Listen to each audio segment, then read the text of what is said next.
It's called What Had Happened Was. What had happened was. Right. Okay. So we're gonna say a few people's names, and you just tell us how it came about, or the opportunity, or the situation. And Okay. obviously, the first one is gonna be Jeezy. So you say what happened was, and tell us how that relationship came about. All right. So What happened was? What had happened was, I was I like that. That's kind of hard. Right. I dig that. Don't All you right. steal it. Okay. So what had happened was, when I first got into, I used to be an artist. I used to want to be an artist. And as we started kind of doing our thing, me and my guys that was making music, when we finished our project up, a guy told me like, "Yo, somebody got to do the marketing." And I was like, "All right, cool, I'll do it."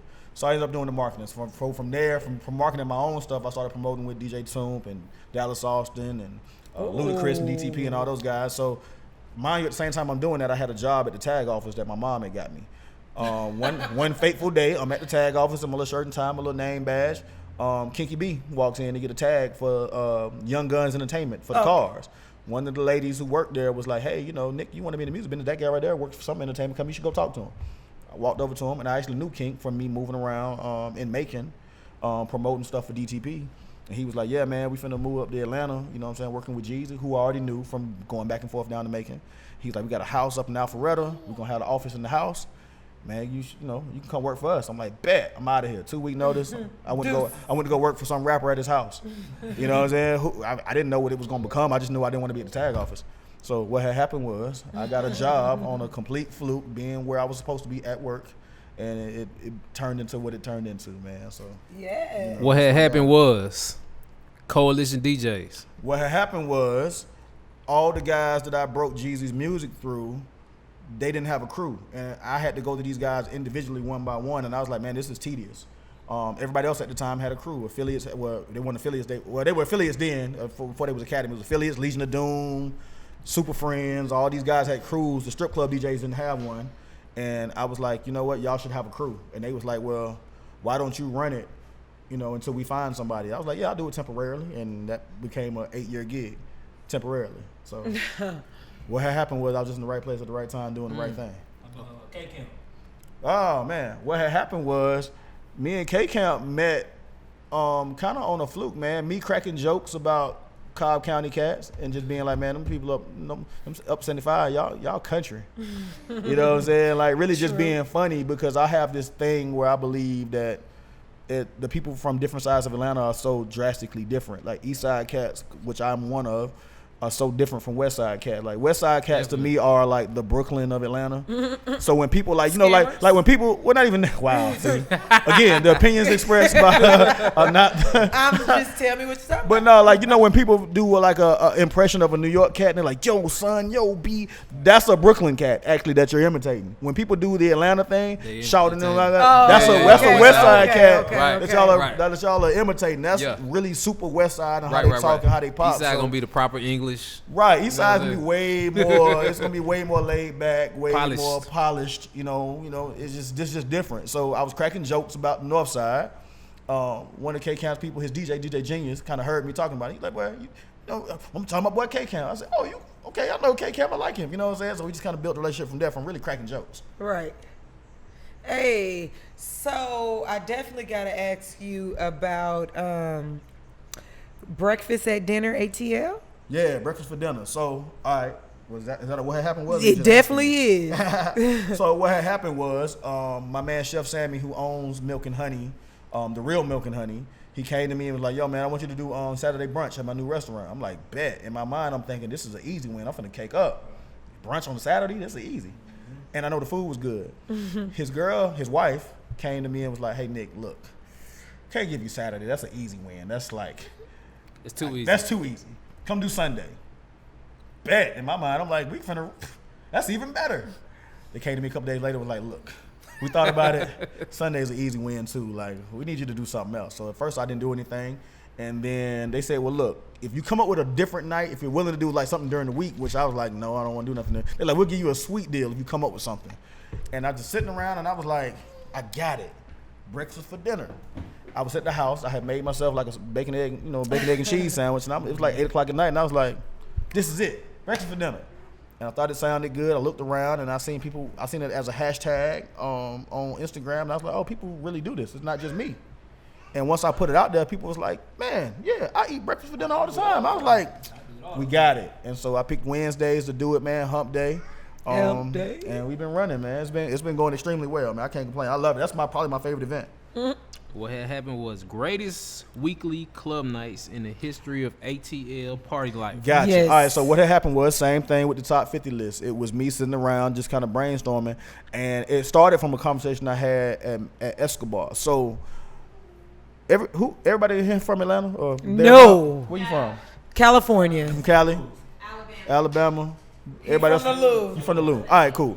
So somebody was asking me about, because I've been doing Mix Show Mondays at Escobar for 2 years now. Somebody asked me, like, Nick, how did you make it so successful? I said, well, I didn't do anything. I didn't reinvent the wheel. I said one of the most successful parties ever in Atlanta was Tuesday nights at Visions. And it was a night that Alex used to do all the album release parties. The biggest artists, Jeezy, Ross, everybody would do their album release parties at Visions. And then, if y'all remember, the music industry went through this shuffle around 2008, 9, 10, 11. This was when World Star started to pop, a lot of live mixtapes. Where there was this era of hip-hop where nobody dropped albums. Because, they were figuring out the whole iTunes, Napster, illegal downloading, so nobody was dropping. That's when mixtapes started to really, really pop. So in that down period, album release parties went away. Well, fast forward to 2 years ago, that's when people started to release albums again. And I'm like, well, nobody does album release parties. So I was like, I'll do them. So you know what I'm saying? So my party, which works, is just a rehashing of an old party that I went to for years. And so as I was talking, I said, you know what?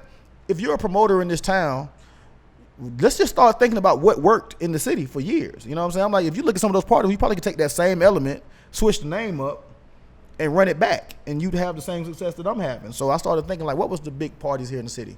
And I was like, man, I remember when Hannah and Bachi and them used to do Wednesdays at Lucky Lounge, before it was Sweet Lounge. I remember 112, but 112 worked, of course, because it stayed open to forever. You know what I'm saying? But there was certain parties around the city. What's the party that was at Libra on Wednesdays? Wasted Wednesdays at Libra, which is basically $2 Tuesday. Yeah, shout out. You know what I'm saying? Shout out to D. Shout out to D. $2 Tuesday is nothing more than Wasted Wednesdays at Libra. You know what I'm saying? A lot of these parties are parties that just super worked at a time period, and it was like, man, if you just go mimic that, some of that stuff works, man, because. One thing, my man Biddy, and this is a game I give everybody. My man Biddy, he's writing a book right now. He's one of the best promoters the city's ever seen. Him and Alex used to partner up.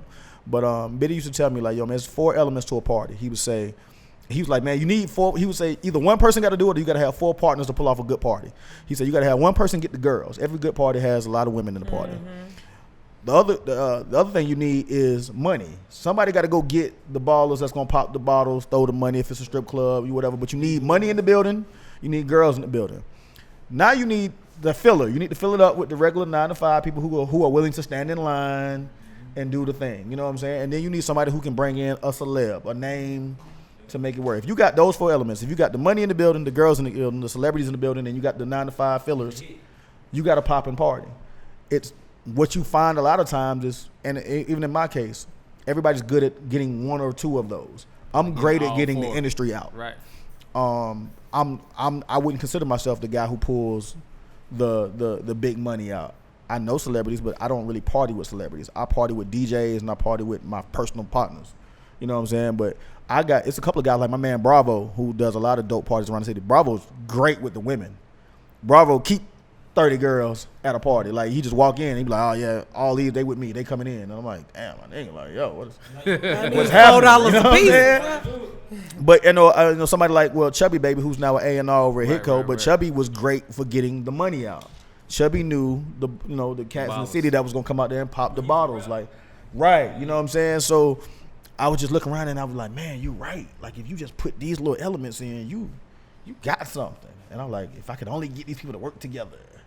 And I haven't been able to do it successfully, but I mean, I've had my own success, so I'm happy with it. I can't complain. Well, speaking of, what had happened was Snoop and 2 Chainz in that whole relationship. Okay, so Mix Show Mondays, what had happened was Mix Show Mondays came about as a complete fluke as well.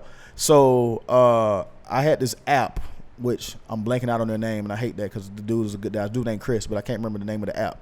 But he had a DJ app. Well, basically what it was is artists and DJs would connect on his app, and an artist could get his song played by a DJ through this app. So let's say, you're at the club, I'm at home, and I know, you're online and you're like, hey, I'm working tonight at such and such club.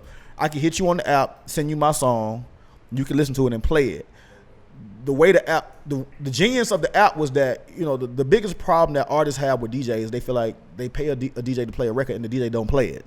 So on the app, in order for you, I put my money in basically somewhat of an escrow account. You don't get the money until you send me a video of you playing the record. I can't think of the name of it. You can't think of the name of it. I know exactly what you're talking Genius about. of the app. It was like about a year ago, 2 years ago, something like that. Yep. Yeah, I remember. So, you know what I'm saying? I thought that was like, that's genius because, every artist is like, man, they don't be playing my record unless I'm in the club. Yeah. And I'm like, nah, here's video proof. Your song can play. But anyway, they want to do a launch party. I found Escobar as a venue. They pushed it back. Okay, we set up a date. We got to the date. They like, yo, man, we waiting on our flyers or some T-shirts to come in. Can we push it back? All right, cool. We push it back a week. We get to the next week. They say, yo, man, something else came up. We got to push it back. So now I don't know the people at Escobar at this point. And I'm like, bro, you got me on the phone looking crazy. Right. I'm calling these folks every week saying, next week, next week. And I said, you know what? I'm going to just do the party. It happened to be 4th of July weekend of 2017. I said, I'm going to just do the party. And however it play out is how it play out. But at least I'm going to do it so they don't look at me crazy. It just so happened that Rich Homie Quan was having a project release event, and he was like, he needed a venue. His venue fell through. I said, hey, I got something for you. So I ended up doing Quan. Well, what happens is we do Quan. Young Scooter comes to Quan's event, and Scooter was like, yo, I want to do mine here next week. And it just kind of accidentally just kind of kept happening. He wasn't on the list, but again, cool. Scooter's not on the list. Complaints about that. I like that. Look at you. He wasn't on the list. Look at you. Look at that. I like how you circle back. I like how you circle back. But yeah, man, so like about 6 or 7 weeks just kind of fell in my lap. And then I just kept it going. So that's how Mix Show Monday was kind of born. It was really completely on the accident and really just God looking out for me and being like, yo, I got you. Don't worry about it. You good. I'm gonna take care of you. So right, from cool. that you do members only too? Members only. I'm not with them anymore. But it's still all love there. Snoop is my people. Snoop and Chains own that. So those are my folks, man. But I'm not over at members only anymore. Okay. I just do I do Mondays at Escobar, Tuesdays at Crew, the new Crew, off of Trinity, and then I do Wednesdays at Milk and Honey. Yes. All right. So I got the list because you circled back pretty good. So I got the list of artists. Like, so I want y'all to see this. Like, I know nobody who's watching this on video can see it, but you see how many names on this list, right? We see it. This is a full it's a paper lot. of names. Yeah. This is not 50 names. All right, cool. So names that were left off. All right, so let's go through here. I'm just gonna kind of go down. Let's see. Money Man left off the list. Oh. Parlay from Franchise left off the list. Timo and Cujo from Goody Mob left off the list. Travis Porter, all of them left off the list. Shad the God left off the list. Let's see. Bobby Creekwater left off the list. Light Skin Keisha, Day Day, Jaren Benton, Skipper the Flipper.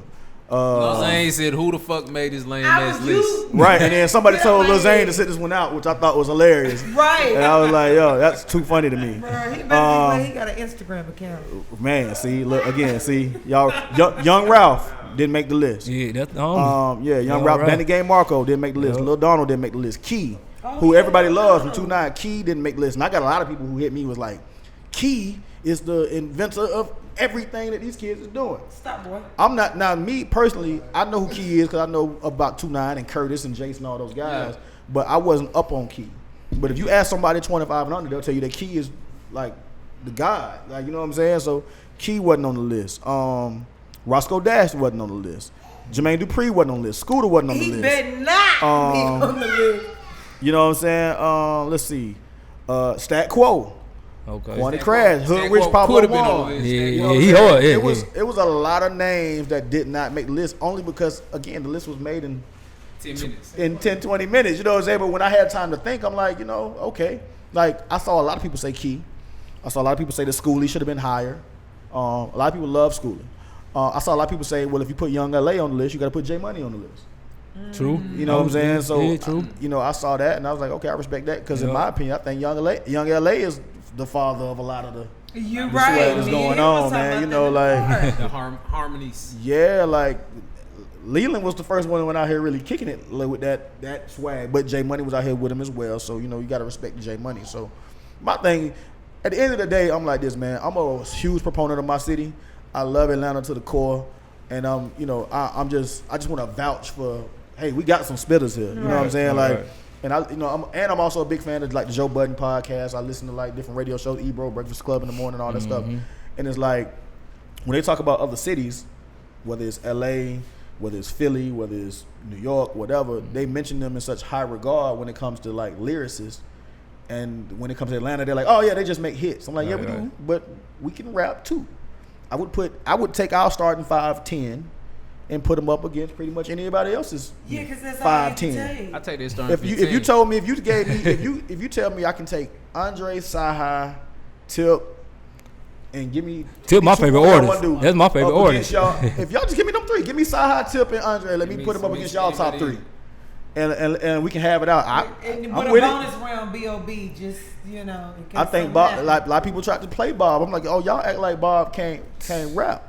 B.O.B. is a spitter. It's boy. Shawty can rap. Like, you know what I'm saying? Like Preach. it's more to Atlanta than Laffy Taffies Right. and dance records and all that stuff. But be clear, like I said, too, like right? that was we do that too. You know what I'm saying? Like